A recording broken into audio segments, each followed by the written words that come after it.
All right, welcome to another episode of the Quadruple D, a show within a show on the Critical Weight Theory podcast.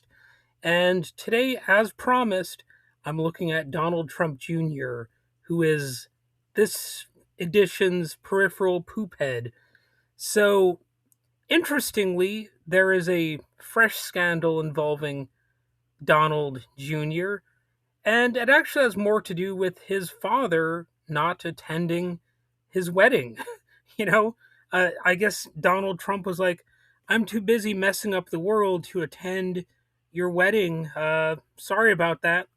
And, Trump framed it, Donald Trump Sr. framed the decision as a matter of duty, but nevertheless, it's obvious that he just did not feel that it was important to attend the wedding of his eldest son, Donald Trump Jr. And I guess his excuse is he's got obligations tied to governing in Washington. So let's take a closer look at this not so important person, or this peripheral poophead named Don Jr. But actually, I'm gonna do a fake out here because first there's the wedding, and who is Don Jr.'s new trophy wife? That's also an interesting question. So, you know, Trump Jr., Don Jr. married Palm Beach socialite Bettina Anderson, and as you might have guessed, the new wife actually has a relationship of some kind with the Jeffrey Epstein, uh, that whole scandal. So I'm not making that up. I'm not saying that just to smear her or the Trump family, but Bettina Anderson's late father, Harry Loy Anderson Jr., was a banker who served as the president of the Palm Beach National Bank and Trust Company. Again, that's the Palm Beach National Bank and Trust Company. So, Bettina Anderson's dad handled banking accounts for Epstein and famously wrote a character reference for him in 1998, praising him as a gentleman of the highest integrity to assist him in securing tax benefits for his company linked to properties including Little St. James, the island. So isn't that nice to know? It's almost like this whole thing is just being made up to smear the Trump family. It sounds like I'm making it up, but it's actually true. Like, they just cannot separate themselves from Epstein. Like, it really is a crazy thing. Like, they're practically smearing themselves in the Epstein allegation links.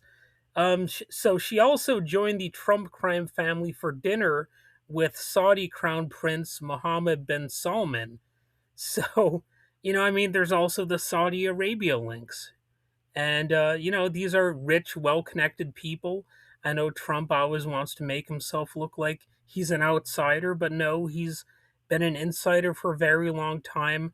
Even during the Reagan years, Donald Trump was having dinner meetings with people tied to Saudi Arabia, the royal family over there. So this is not somebody who's some sort of outsider. He is very much inside and always has been. That's what you need to understand about these rich, well connected families. And, a lot of them, well, they will wag their fingers at poor criminals. Like if you're an immigrant who committed a crime, they won't shut the fuck up about you. You're like public enemy number one. But if you're a rich criminal, you'll get pardoned if the money is right. Like, if you pay enough money to Donald Trump and you are, somehow in his good graces, that'll probably help too. But probably the money itself would be enough for you to get a pardon if you are a criminal. But if you're an ordinary person who isn't just swimming in a pool of money like, Scrooge McDuck from DuckTales. Like, if you're not swimming in a pool of money and you don't have connections like that, well, sorry, you're out of luck. You're probably gonna spend a significant chunk of time in prison, and better luck next time, I guess. But anyway, let's get on to Don Jr. Look at his background here. So he was born on December 31st, 1977, only a few years before I was born. But anyway, Donald Trump Jr. became one of the most visible political surrogates for his father, who, of course, is the Orange Menace. And as the eldest child of Trump and his first wife, Ivana Trump, who's buried in one of Donald's golf courses. But anyway, Don Jr. took a leading role in the family's corporate empire through the Trump Organization alongside his brother Eric Trump, who I'm going to be talking about probably tomorrow. I think I'm going to do a cute little episode about Eric as well. But anyway, the Trump family, they go to show you how these concentrated wealth and political offices can merge into a form of dynastic influence, largely insulated from democratic accountability. And during Trump's first administration, Donald Jr. and Eric Trump continued managing international business ventures while their father occupied the White House, and ethics watchdogs and investigative journalists, the type of journalists that Trump will call the enemy of the people. But anyway, they documented how foreign officials, lobbyists, and governments spent money at Trump owned hotels and properties, despite earlier promises that such arrangements would be restricted. So these are all most certainly emoluments clause violations, which are impeachable offenses, and keep that in mind. And these relationships are examples of how capitalist states allow elite families to convert political access into private economic gain, while ordinary people remain excluded from meaningful power. So the uh, the fact that we call them elite is actually pretty funny because these families are almost universally trash. Like they're really no better than the family of some slob sitting in the corner bar, right? The only difference is these families have some money, and part of that success, it might actually involve skill. It might involve some degree of intelligence. I'm not going to deny that, but a lot of the time, like if you actually look at Trump's biography, you'll find out that he was receiving some bizarre help behind the scenes. Like a lot of the time, people would swoop in to rescue him, and that includes like the Deutsche Bank or the Deutsche Bank, I think it's pronounced like that, with the fancy German accent. But actually, I'm going to do an episode on this in the future. But Deutsche Bank actually has some clear connections to Nazi Germany, as a lot of people have not really mentioned. But they actually funded Auschwitz and helped build Auschwitz and things like that. And they're one of the main banks that actually helped Donald Trump, when it came to his business failings, because he had so many different bankruptcies. But Deutsche Bank would always come to his rescue. And guess what? As I'm going to cover in that eventual episode, Deutsche Bank is also involved in the creation of these ice facilities. So when the right wing says you shouldn't be calling these detention centers, concentration camps, well, it's a little bit awkward because you have this historical precedent of this bank that is tied to Trump and their creation of the actual Auschwitz death camp. So you might want to bring that up next time there's some sort of right winger you hear who's like "Oh, that's unfair. You can't call these detention centers concentration camps." You might want to actually do a little research, look into the Deutsche Bank relationship with Trump and their ongoing ties to these ICE facilities, and that might be a little bit of a way for you to win that debate, perhaps. And interestingly enough, I wasn't that familiar with this topic either. I just kind of had a flash of it in my memory while I was, looking up these uh, ties that Trump has to Deutsche Bank. Because I remember years and years ago, I actually looked into Deutsche Bank and I realized, I learned that they were involved in the original Nazi Germany. And for some reason, that was not a permanent part of my memory. Exactly, it didn't like stay at the forefront until I had a little bit of a spark and I realized, wait a second, didn't I read up about something like that years and years ago about them having ties to death camps and such? And sure enough, it's actually true. And I'll get more into that in a future episode. But anyway, before becoming deeply immersed in national politics, Trump Jr. also cultivated a media persona. He appeared on The Apprentice, the reality television series that helped elevate his father's celebrity image. He later published the books Triggered in 2019 and Liberal Privilege in 2020, both aimed at conservative audiences during a period of escalating partisan conflict in the United States. And it's a little bit ironic for a right winger in this day and age to accuse liberals of being triggered all the time, because of course Donald Trump is quite literally the most triggered man who's ever existed. Like, he's just constantly whining and bitching and moaning about people being unfair to him, even though he's being able to get away with practically every crime imaginable to man. Things that would land a regular person in prison, he's able to just shrug off. And, you know, he's definitely the biggest crybaby the world has ever seen. I don't even know if it's close. I don't know who would be in second place, but it might be another Republican, to be honest. But anyway, Trump Jr. was also obsessed with getting in the public eye, of course, with going on that show. And of course, The Apprentice, as a lot of people will tell you, was not a perfect representation of reality. Penn Jillette, who was on Celebrity Apprentice, he's talked about his experience there. And, it's largely a staged show. I don't want to say there's no semblance of reality to it, because obviously there might be some, but nevertheless, it's not, it's not more realistic than uh, wrestling, professional wrestling, or something like that.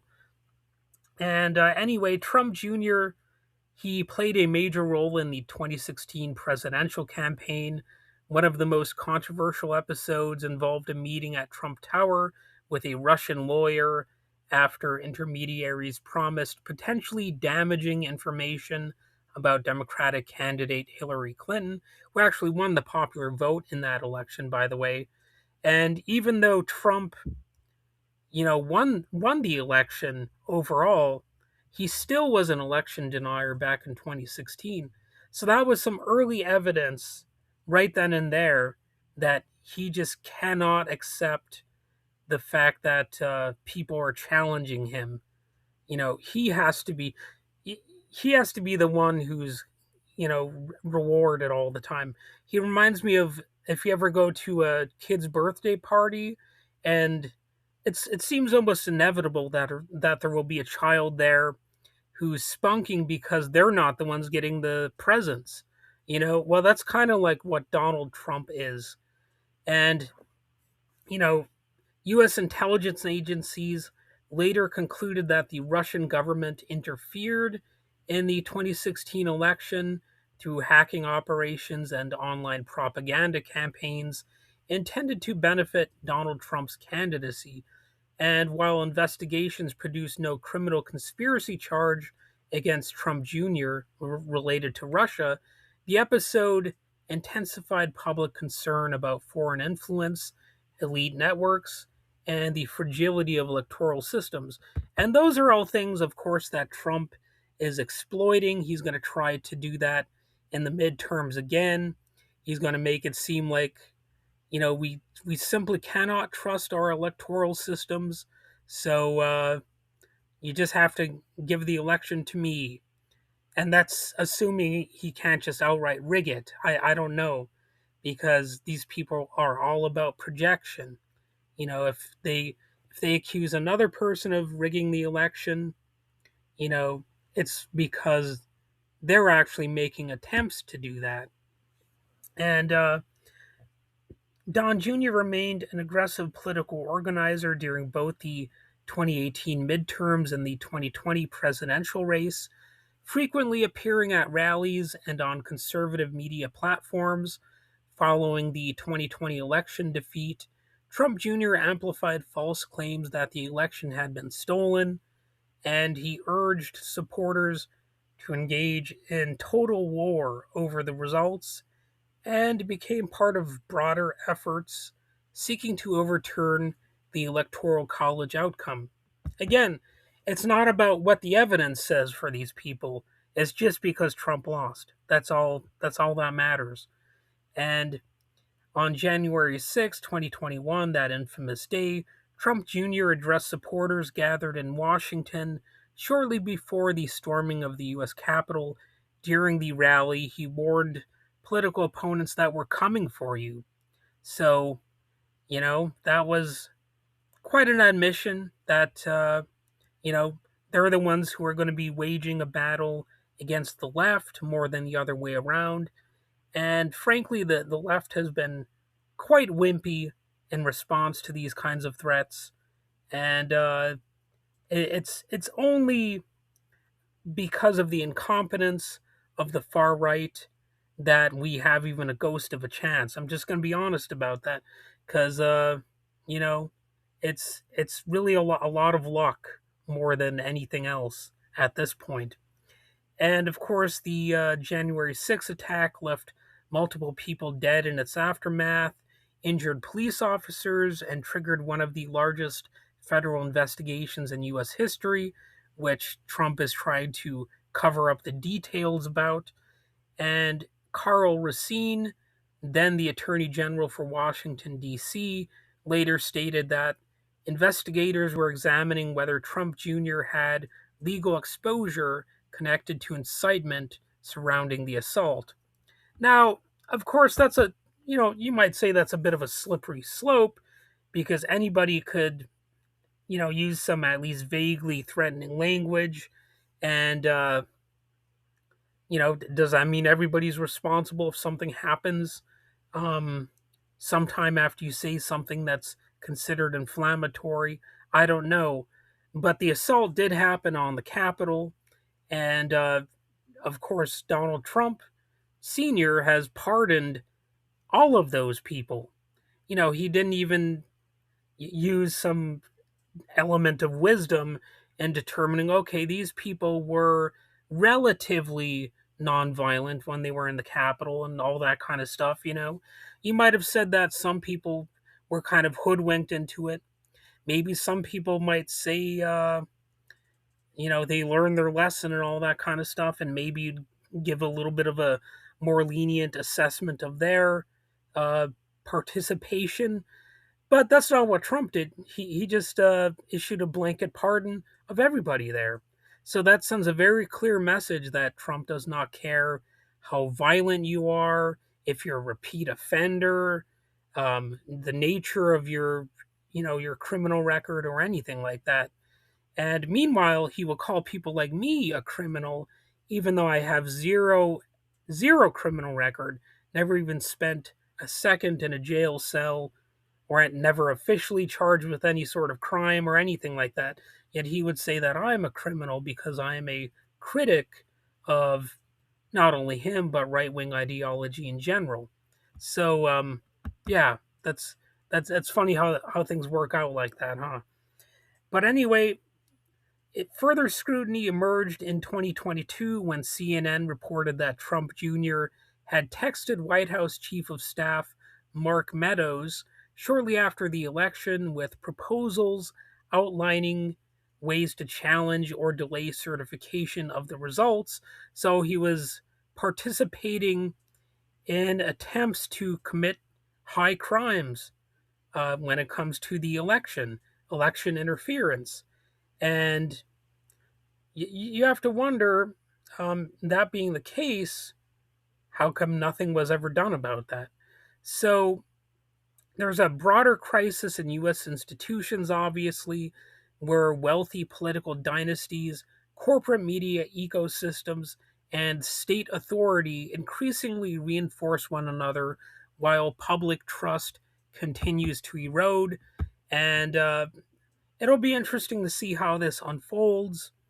I guess we're technically active participants in all this, but at the end of the day, I think, it's unpredictable.